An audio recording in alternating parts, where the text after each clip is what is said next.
Welcome to Setting Course, an ABS podcast where we're charting the future of the marine and offshore industries. I'm Brad Cox, and I'll be your host today.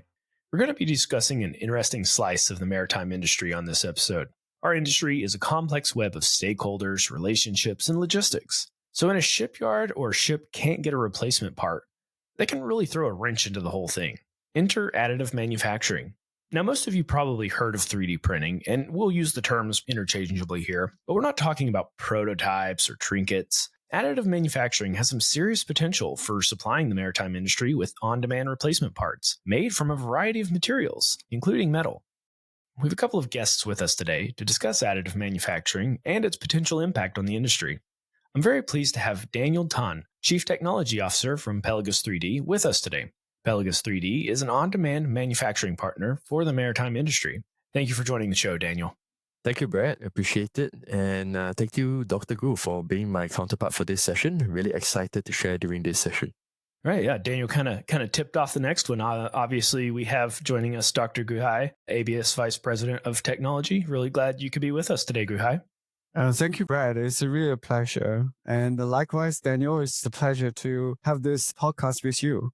So to go ahead and get us started, when I think about 3D printing, I'm thinking rapid prototyping, maybe even printing small things at home. But this type of manufacturing is really growing in a lot of industrial sectors. So Daniel, what's driving that growth and why should it matter for maritime now? Well, Brad, there is real growing recognition in the industry that 3D printing, or what we like to call on-demand manufacturing here in Pelagus, to address real supply chain issues in the maritime and offshore industry. First of all, for our users, they feel that there's a growing need for certainty over their supply chain disruptions. I think mainly in the past few years, we have seen, macro events happening around the world, things like your COVID-19, blockage of the Suez Canal, and geopolitical conflicts that has caused large disruptions in supply chains. And this really impacts our customers' assets because they cannot carry on their daily operations due to a lack of spare parts. And in this current technology age, they're looking for new solutions, and here comes additive manufacturing to solve the problems. There's an expectation now for companies to stay on top of the supply chain disruptions using technology. And what 3D printing can bring is that it allows for local production of spare parts. For example, Brad, if you require a spare part now in Japan, you can simply access your digital inventory, have it transported to a fabrication bureau in Japan, and they can produce it for you in 2 weeks. Rather than rely on the supply chain in the physical realm, you can actually use a digital supply chain using the power of on-demand manufacturing. Next, there's also the need for greener solutions and leaner operations around the world. This is mainly driven by Paris Agreement that's reshaping the global supply chain towards lower carbon practices. And this moves companies from just-in-case operations to just-in-time. And this includes for spare parts as well. So what companies can do now is to host a digital inventory that can reduce production of just-in-case spares to save resources and warehousing infrastructure also. On top of that, there's advancement of EM technologies. Additive manufacturing used to be reserved for high technology applications, for example, in aerospace or medical, but the cost of AM technology is actually coming down. So metal 3D printing, for example, from my experience, is becoming 50% cheaper compared to 5 years ago. And when it comes to the spare parts in the maritime industry, of course, this makes it a lot more cost efficient. And it can also address a larger profile of spare parts, making it a more applicable technology. And Daniel, you mentioned you send the file to a manufacturing shop and, they produce it in 2 weeks. How does that compare to the alternative? How long would it take to get a part, without this method? Well, it really depends. So it really depends whether the OEM, the original equipment manufacturer, has access to the spare parts in their warehouses now. So it depends on the production cycle of the spare parts. If let's say, you have missed the production cycle and the warehouse is completely empty now, it is not unusual to have to wait about 150 days, 3 months, depending on the practices of the OEM to have access to that spare part again. And with on-demand manufacturing, you essentially use the same production files to produce the parts within a very consistent 2-week time frame. Wow, that's amazing. Guhai, what's your perspective on the growth of additive manufacturing? How did it, really make the leap to, where they're producing functional parts in 2 weeks? Then you give a very good summary of this, and I cannot agree more. But I just want to elaborate a little bit about what Daniel mentioned about the industry's move from just-in-case to just-in-time operation. That's really driven by the whole decarbonization of the industry. Means the whole maritime industry is trying to decarbonize, and IMO is setting a very ambitious goal. And think about this: when the ship is traveling, is in the voyage, the ships can optimize their speed so that they can just in time arrive at the port, and everything should be ready for the ship. But what about the spare parts? If they need a spare parts, then if the parts is not available at the port, if you have this on-demand manufacturing, we have the parts just in time ready for the ship to use. And that's an enabler to the just-in-time scheme. So that's pretty important.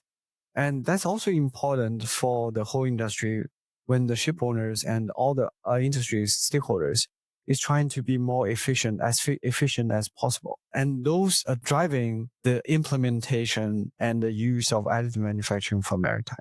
Right. Yeah. We've talked about it before on the show where, the fuels are not the be all end all of efficiency. It's a whole network of things. And I actually have a question kind of leading off of that here in a little bit. But, first, Daniel, can you go into a little more detail about what Pelagus 3D is doing with additive manufacturing in the maritime sector? No problem. So Pelagus is essentially implementing on-demand spare parts for the maritime and offshore industry. We have started our service, in fact, within our parent companies, Wilhelmsen and ThyssenKrupp, in 2019. And during that time, we were just exploring whether there was an appetite in the industry to accept 3D printed parts in their operations. And since then, we have proved the value proposition that there is indeed appetite to accept this technology. And so now we have matured our offering into a full-fledged program whereby we work with original equipment manufacturers to onboard their spare parts and to transit them from traditional manufacturing over to digital inventorying. So this digital inventory essentially encapsulates all the fabrication requirements of additive manufactured parts, whether it's your redesigned parts, your bespoke certification requirements for those components. Just put it inside the digital inventory and you can activate them anytime for on-demand fabrication. So this addresses the pain points of long lead time, poor part performance, because, through the design freedom that is enjoyed through additive manufacturing. In fact, it allows our engineering team to perform a lot of redesign work so that the parts can last longer inside our customer systems. And on top of that, it also addresses obsolescence. So for example, if you have an aging system on board your vessel, maybe it's about 20 years old, working well other than having this spare part being not serviceable, what you can do is actually just fabricate that single piece of spare parts to give your system a renewed lease of life. On top of that, we are also working with the OEMs, and this is important to us because Pelagus, we do not provide grey market spare parts. We work with them to get the original specifications of the spare parts so that we know when we fabricate the item, it will work well within the system. And in addition, we also work with industry subject leaders, of course, such as ABS, because they have you have very matured guidelines when it comes to producing AM parts. So we're working with yourself to explore how we can make, mature the guidelines and make it more relevant and leaner for the industry. All right. So, you mentioned the work with ABS, and for a little background for the listeners, ABS and Pelagus signed a memorandum of understanding back in 2023 to advance on-demand additive manufacturing and the technologies needed to make it happen. So, Guhai, can you provide some more insight into that MOU and what ABS is doing to support this technology? First of all, ABS, we recognize the emergence of additive manufacturing as an enabling technology for the whole maritime industry to achieve digitalization and decarbonization and for a sustainable industry. As a classification society, our role is setting up a robust certification framework to facilitate the implementation of additive manufacturing and to realize its full potential. That's what we do through all those collaborations with the leaders in this field, like Pelagus 3D, and through joint development projects and joint industry projects. And if you think about the additive manufacturing, there are mainly three areas that 3D printing or additive manufacturing is being used. The first one will be maybe entry level, is use it to improve current processes, such as like for fixtures. And this may be for welding processes or assemblies or outfitting. The second is on equipment spares, which may be applicable to new build and repair projects. And the third is actually on the decentralized manufacturing or on-site printing.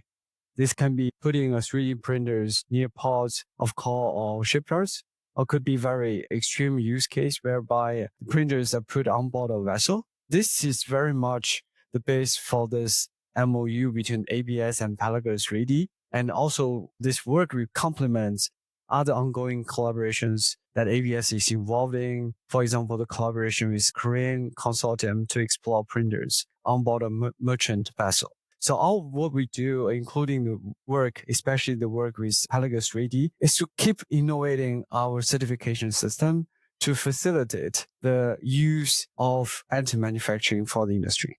I'm really glad you mentioned the 3D printing on board a ship, because I'll have a good question to dovetail off of that here in a little bit. But first, so with any new technology, it's important to identify the challenges, whether that's technical, safety risks, or even the logistics of implementation. When we talk about alternative fuels, we also always talk about the infrastructure needed to support them. And it seems like on-demand parts are in a similar boat.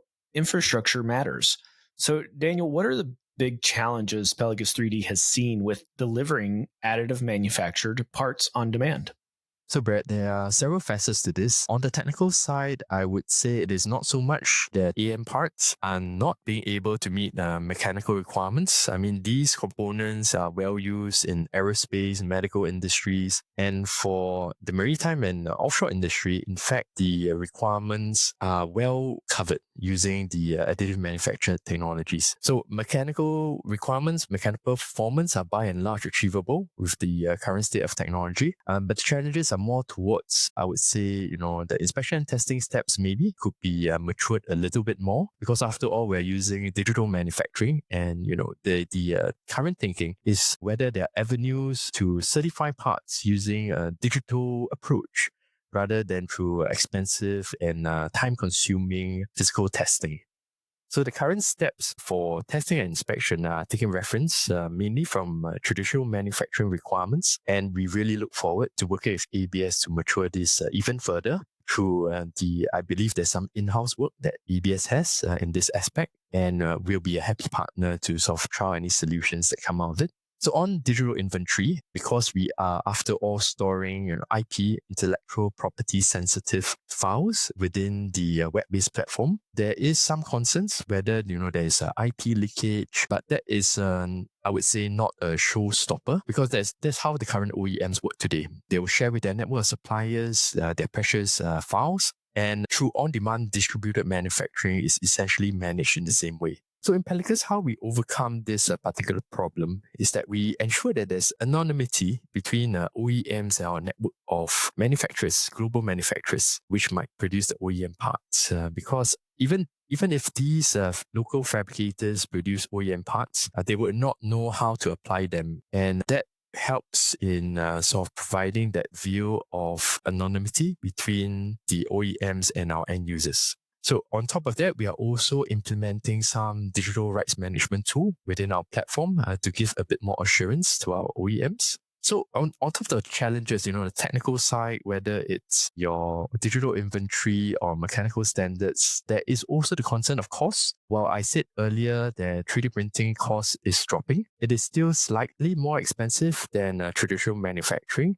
And for end user companies, the appetite for paying more versus a traditional part, they're still struggling towards it, although, it's going towards that area. I would say that they have to look at a total cost of ownership approach. So additive manufacturing enables just-in-time manufacturing with an MOQ, minimum order quantity of 1. This reduces warehousing needs and related costs, and also helps to streamline operations in a more controllable way. So this removes a lot of overheads, in fact. So by taking a total cost of ownership approach, taking into account the overheads, our customers is able to assess whether the 3D printed part actually makes sense for them. And we take this perspective, take this approach to show the big picture of the benefits that our customers, our users can benefit from when using the on-demand manufactured parts versus traditional parts. And Guhai, of course, ABS is always keen on identifying safety risks. So what has been your perspective on the challenges of implementing additive manufacturing? So safety is number one. And additive manufacturing is a relatively new technology compared to other traditional manufacturing technologies. So the first question we'll ask ourselves is what we can do to check and make sure the 3D printed parts can achieve equivalent performance in terms of mechanical and other functional performance as the parts manufactured by the traditional way. And that's why we, as a class society, in our guide and requirements, we put the testing requirements to test the parts, test the facility, and to get the confidence for the industry to use additive manufacturing. So that's something we are doing. And we have quite a mature guide framework for that. But we also realize that additive manufacturing is different from traditional manufacturing technologies. For example, in one specific way is the auxiliary technologies for additive manufacturing is quite advanced, more advanced than traditional technologies.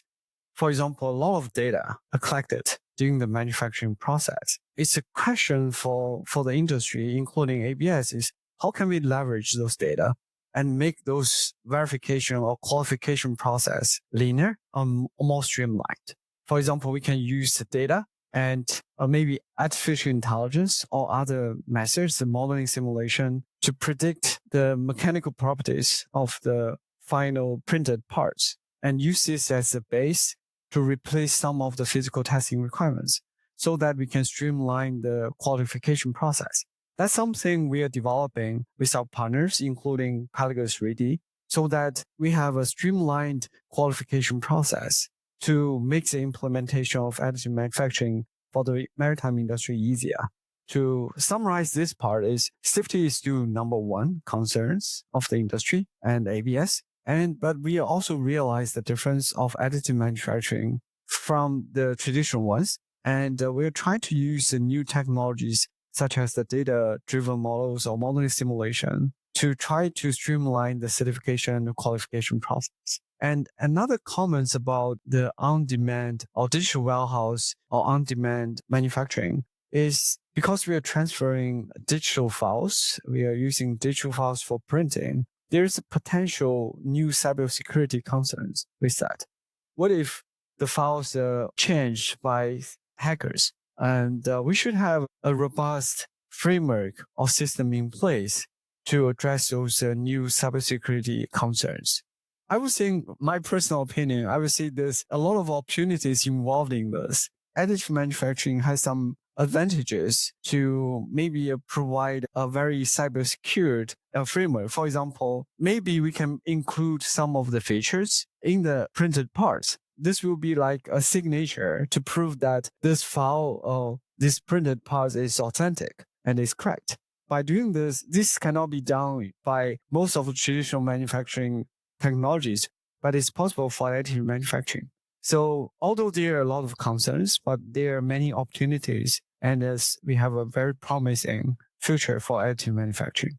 Yes, and Dr. Gu, on cybersecurity aspects, we do recognize as well from Pelagus that there is almost a hygiene requirement to make our digital platform cyber secure. And for us, we implement things like penetration testing of our platform and to also sign up for Defender add-ons within our platform to make it even more cyber secure than it already is. And there seems to be additional work that we can do. So if let's say there is a further maturation of what you talked about, enabling maybe scanning QR codes on board 3D printed parts, that'll be something that we can work on together in future as well. Going back to what you mentioned about traditional manufacturing requirements, that is the current regime that we are working on. For Pelagus, we help facilitate this process by storing the inspection and testing requirements for all the spare parts within our digital inventory. And we do hope to mature this even further to have almost like a interface for classification societies to gain access of these requirements so that when these requirements are sent to our manufacturing partner on the ground, they can fabricate the component and almost check off item by item whether the parts are meeting specifications. And this helps to manage documentation when it comes to certifying the spare parts. And we believe that will be a leaner process. And it's something definitely we'll hope to trial together with ABS. Excellent, Daniel. I think that's one of the main objectives of our collaboration. So I always like to get out the crystal ball and, ask people to predict the future. So looking down the road, what does the future of additive manufacturing look like for the maritime industry? Guhai mentioned that there have already been some cases of 3D printing happening at sea. So, what's the next big milestone? Daniel, do you want to take that one first? So we believe that additive manufacturing, on-demand manufacturing is here to stay. Yeah, we'll almost inevitably be working side by side together with the traditional supply chain. And I can imagine it will provide a leaner, more cost-effective and greener alternative solution compared to just the traditional supply chain of today. So most offshore and vessel management company will have this avenue available to them to get access to on-demand manufactured spare parts. And if we stretch it, if we think even further, we can even have this vision that certain OEMs, original equipment manufacturers, might not even need warehousing anymore. They could be just storing their spare parts in the cloud, in the digital inventory. Whenever they need an item, they will just activate their digital inventory to produce the components on demand. No warehousing, minimal logistics, and no locked up capital for keeping these spare parts for just in case situations. And at that time, the word spare for spare parts might not be relevant anymore because there's just no extra part lying around. And Guhai, what do you think additive manufacturing is going to look like in 20 years for maritime? I think Daniel has summarized his vision about on-demand printing and manufacturing pretty well, so I don't want to repeat. So if I have the crystal ball, my vision about additive manufacturing is the industry has started to explore how can we use the additive manufacturing to create more innovative designs. For example, additive manufacturing combined with new technologies such as generative AI to create a generative design, to create a lighter, stronger parts, both for machinery and even for structure. So these things are getting started. I can see a good future for this application of additive manufacturing for a maritime industry. If we go stretch a little bit further, think about combination of condition monitoring and additive manufacturing. Let's see if we have a machinery is running. We have all those sensors monitoring the machinery, the health of the machinery. If through an AI or other algorithm, based on the data collected from the sensor, we detect that some parts will fail after a few days or after a few hours. Then we will send a command to a 3D printer on board or at the port. Then the printer will print it out the parts. So you can replace the part before the part fail. That's something is like it's a more science fiction type of application, but it's in my vision it will be happening in the future. Well, and I'm sure, several of our listeners will remember the ABS Technology Trends publication. I feel like there's some nods there into that as well. So as we're kind of running out of time here, I'd like to open it up to any additional thoughts that you guys might have that you might want to leave with our listeners. So Daniel, you want to take that one first?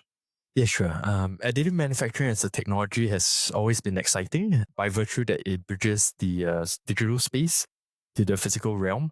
And having matured for over 14 years now, it is really the time and place for it to bring about its benefits to spare parts management. The solution by itself is no longer research and development. It's very applicable towards real applications. And it's time for implementation of on-demand manufacturing with the maritime and the offshore industry.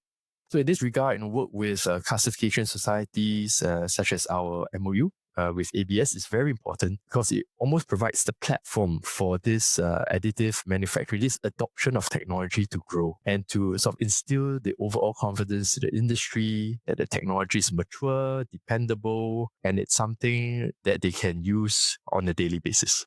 And Guhai, any closing thoughts from you? I want to quote our chairman's words. Success is a team sport. So we need collaboration. Collaboration is key.